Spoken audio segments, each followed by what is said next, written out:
بسم اللہ الرحمن الرحیم۔ السلام علیکم خواتین و حضرات، آپ دیکھ رہے ہیں سحر ڈیجیٹل اور میں ہوں آپ کا میزبان ملک یامین اوان۔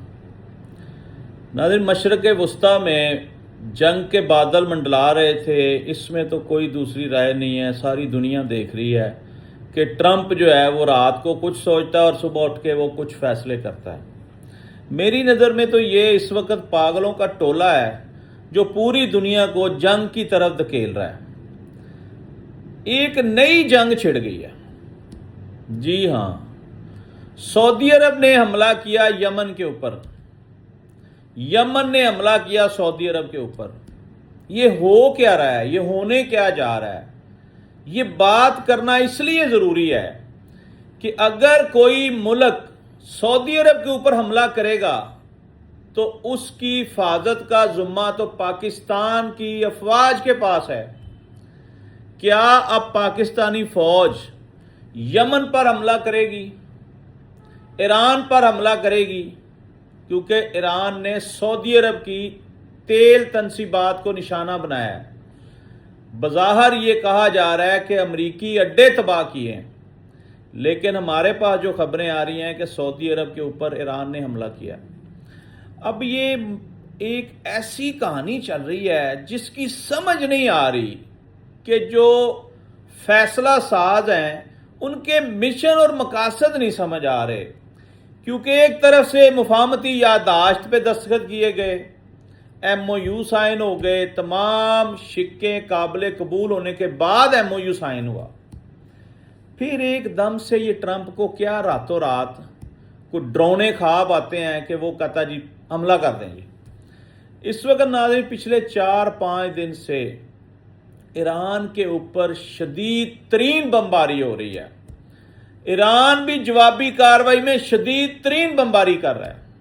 یہ تو ہے ہی نہیں کہ وہ کمزور ہے اور یہ طاقتور ہے۔ امریکہ نے پہلے بھی گھٹنے ٹیک دیے تھے، اب پھر گھٹنے ٹیکنے پڑیں گے۔ حالات اس طرف جائیں گے کہ ایران ایک دفعہ تو اس کے گھٹنے لگوائے گا۔ ایک ایسی بات جس سے میں آپ کے علم میں اضافہ کرنا چاہتا ہوں، دنیا میں اس وقت ہر طرف افراتفری کا عالم ہے۔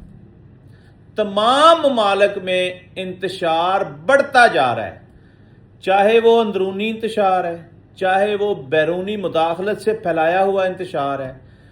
مسئلہ کیا ہے؟ کیا یہ قیامت کی کھلی نشانیاں نہیں؟ ہر ملک میں افراتفری ہے، جنگ و جدل کا ماحول ہے۔ دنیا میں اس وقت 2 بڑی جنگیں چل رہی تھیں، روس کی اور یوکرین کی۔ وہ ایک بڑی جنگ ہے جو کئی مہینوں سے جاری ہے۔ اس کے بعد شروع ہو گئی ایران اسرائیل امریکہ جنگ۔ یہ جنگ بھی طویل ہوتی نظر آ رہی ہے۔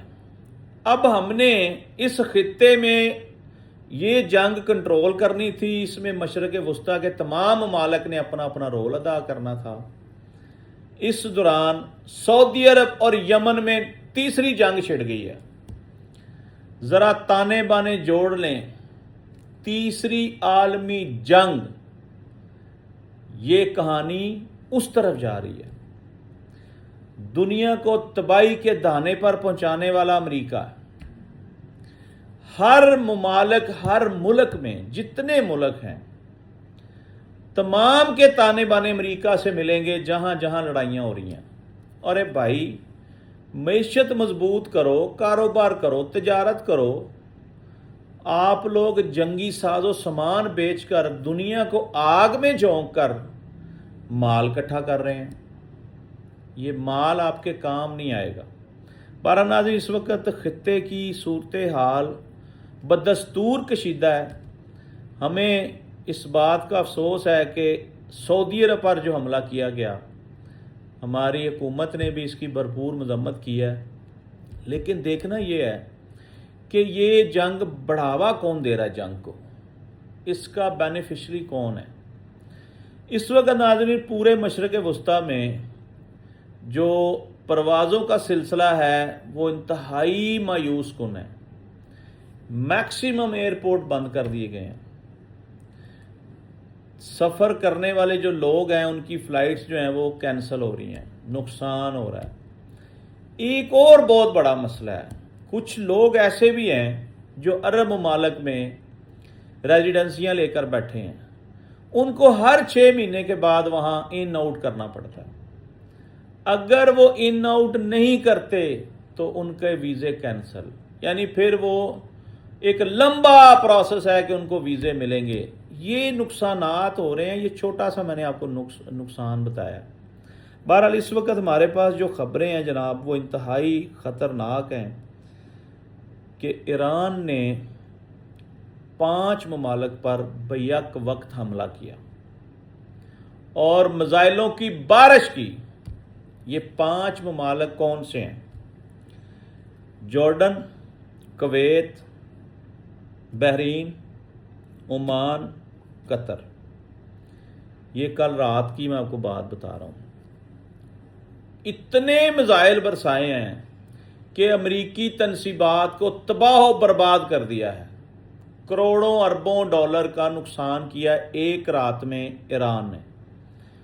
امریکہ ایران کو ایک انتہائی کمزور ملک سمجھتے ہوئے اب تک تاریخ کی سب سے بڑی تباہی کروا چکا اپنی۔ پوری دنیا میں اس وقت سب سے زیادہ نقصان کس کو ہو رہا ہے؟ اسرائیل اور امریکہ کو۔ ان کا 100 روپیہ لگتا ہے، اس کا 1000 روپیہ لگتا ہے، بلکہ اس کا 10,000 روپیہ لگتا ہے۔ اس لیے ایران جو ہے وہ بڑے مضبوط پاؤں کے ساتھ کھڑا ہے، پکے پیری نہیں کہندے جنہوں پنجابی، اور پورا کانفیڈنٹ ہے کہ وہی جنگ جیتے گا۔ بارہ ناظرین، بات کرنے کی ضرورت یہ ہے کہ خطے کا امن تباہ کرنے میں امریکہ کا بڑا اہم رول ہے، اور اس وقت ٹرمپ کے اوپر جو جنگ کا بھوت سوار ہے، جب یہ اترے گا تو دنیا جو ہے وہ تباہی کے دانے پر کھڑی ہوگی۔ ایک ملک کو نقصان نہیں ہوگا، پوری دنیا کو نقصان ہوگا، اور نقصان ہو رہا ہے۔ دیکھیں پٹرول پرائسز بڑی سپیڈ سے اوپر جا رہی ہیں، پھر اس کی وجہ ہے جنگ رکے گی، پرائسز نیچے آئیں گی، مہنگائی پوری دنیا میں کنٹرول ہوگی۔ اگر جنگ جاری رہے گی تو مہنگائی اس سپیڈ سے جائے گی اوپر کہ دنیا کی کوئی معیشت چل نہیں سکے گی۔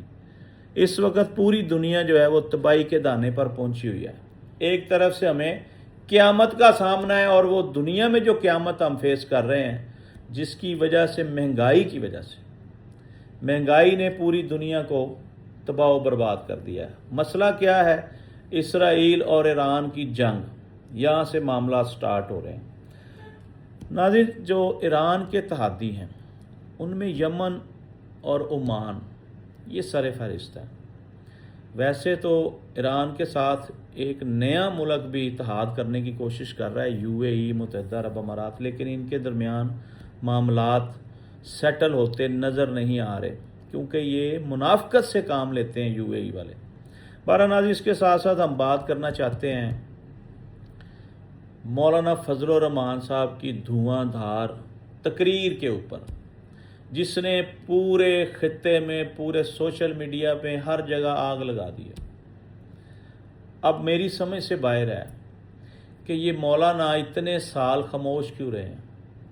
اب اگر انہوں نے ایک دم سے حملہ کیا ہے، اٹیک کیا ہے، تو حکومت کے اوپر کر لیتے، ہمارے سیکیورٹی اداروں کے اوپر بھی انہوں نے سوالات اٹھا دیے۔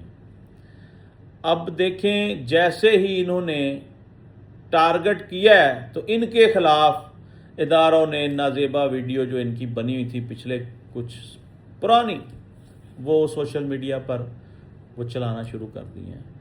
ان کے خلاف ان کے پاس جتنا مواد ہے انہوں نے بھی چلانا شروع کر دیا۔ اس سے کیا ہوگا؟ اس سے پوری دنیا میں پاکستان کی بدنامی ہوگی۔ اپنے اداروں کے ساتھ بیٹھ کر مولانا صاحب آپ کو معاملات حل کرنے چاہیے، جگ ہنسائی نہ کریں۔ اس وقت ہمیں دہشت گردی کا سامنا ہے، ہمارا ملک چاروں طرف سے دہشت گردوں کے نشانے پر ہے، اور یہ وقت نہیں ہے کہ آپس کی لڑائیاں بڑھائی جائیں۔ ایک دم سے آپ نے جلسے شروع کر دیے ہیں۔ پہلے آپ کہاں سوئے ہوئے تھے؟ آپ کی تنظیم کہاں سوئی ہوئی تھی؟ اب حالات خرابی کی طرف جا رہے ہیں۔ بلوچستان کا امن تباہ،